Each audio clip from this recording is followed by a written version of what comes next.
I just spent the last 30 days with a traveling digital nomad community. And in this video, I am going to share my experience with you, all the pros, all the cons, and if this would be maybe also something for you. But what exactly is a digital nomad travel program? As you all know, digital nomads can work from anywhere in the world. And there are millions of people doing that already. But most of them have one problem in common. They are traveling alone. So they go to a new place, meet new people, make friends, and then after a month or after a few months, they move on and they have to start all over again. Which is fun for a while, but after a certain amount of time, all of them are starting to feel lonely. Because all the people you meet are only temporary friendships, and then they are starting to long for longer lasting relationships or for a community. And this is basically where a digital nomad travel program jumps in. With this, to travel with a community.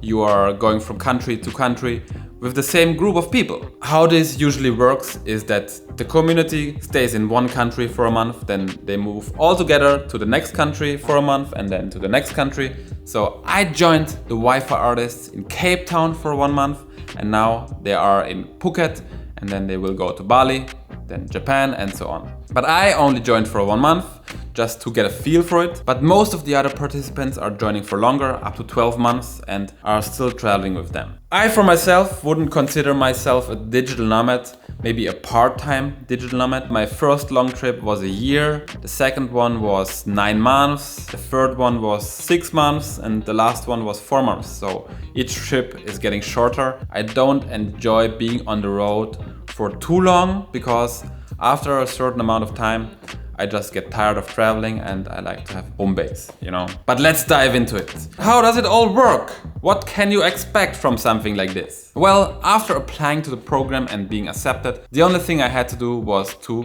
book my flights to Cape Town. When I got there, I got picked up from the airport, I got a SIM card in my hand, and the group leader greeted me with a sign in front of the co-living space. We were staying in a community building that was designed as a co-living and co-working space. They actually had more than one co-working space in the city, so we could also work in the different spaces across town, which was pretty cool, so you have like a change of scenery. So yeah, we had a big welcome dinner to get to know each other, because some of the people were already traveling for a while together and there were some new people like myself. And then basically try to organize the first week what people want to do. Then we voted on who wants to go where, and the group lead did basically organize everything. We didn't have to organize anything. There was a group lead, she took care of everything. But because this is not a vacation, it's a workation, not all the people have always time, so we were in the program 12 people, and on average 7 or 8 people would go somewhere. It was pretty rare for all the group to travel together to a place and see something. And because everybody has like work to do during the week,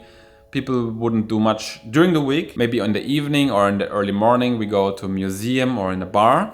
But most things we did together were actually on the weekend. So one weekend we went to Kruger Park to do a safari.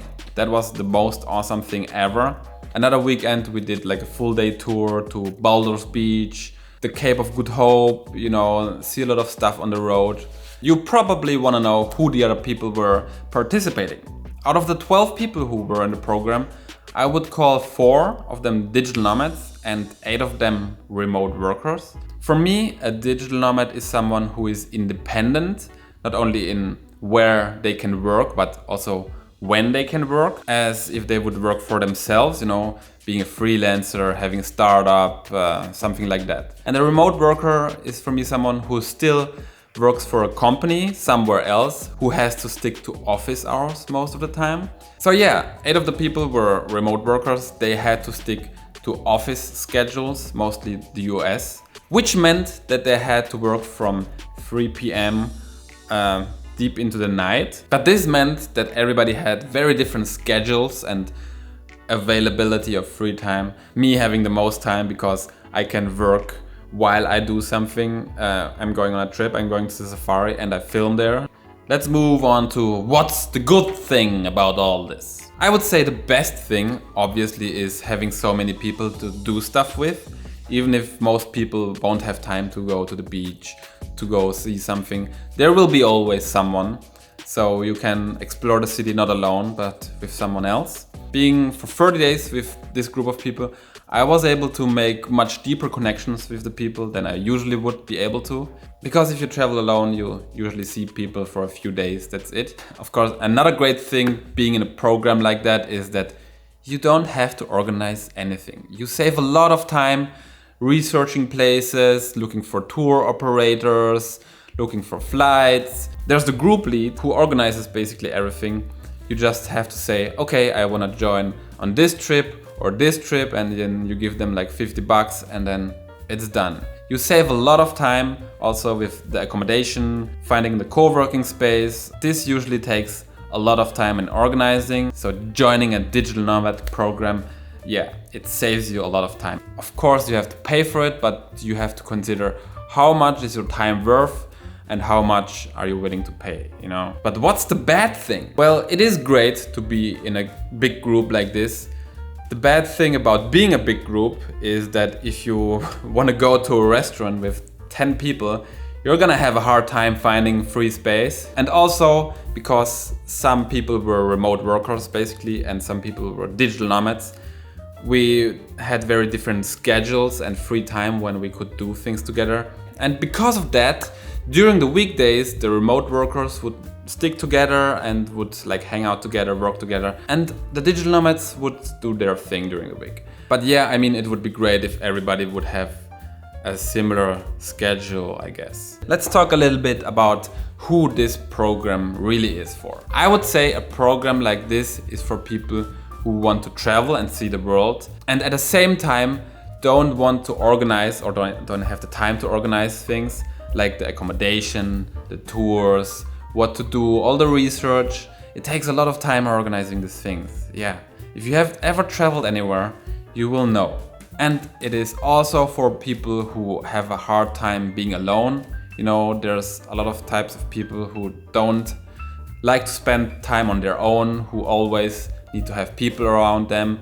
Or maybe you haven't traveled so much in your life and you just want to go out in the world, but you are not comfortable doing it alone, or you don't have friends who are able to travel, but you are, and you can join a program like this. You have immediately a lot of friends to do stuff with, and then this is a great thing to do for you. But it's also something for experienced travelers when you are going to a dangerous country like South Africa or Latin America. I certainly felt much more safe than I would have been alone in a country like this, you know, having my camera on display. And I most likely wouldn't have filmed as much as I did in South Africa if I wouldn't have been in a group like this. So yeah, even if you are an experienced traveler, I have visited more than 60 countries, I would totally recommend to join a program like this if you are going to a not so safe country, just to have the safety of the group, you know.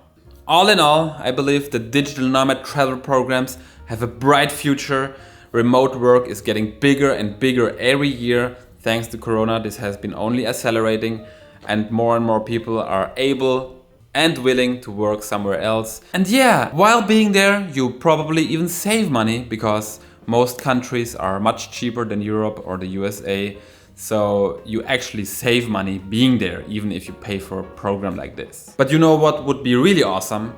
If there was a program tailored to specific working groups. You know, there could be a digital nomad travel program for musicians, for video makers, for programmers. So you throw this kind of people together and then they can share their knowledge, maybe collaborate, you know, foster these kind of things. That would be really cool. And maybe that's even the future, the next step of evolution of this kind of programs, because it is a very new thing after all.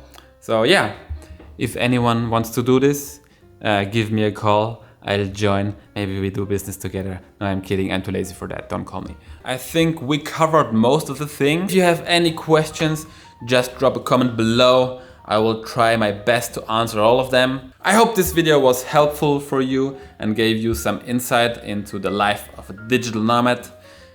See you in the next video. Until then, stay radical.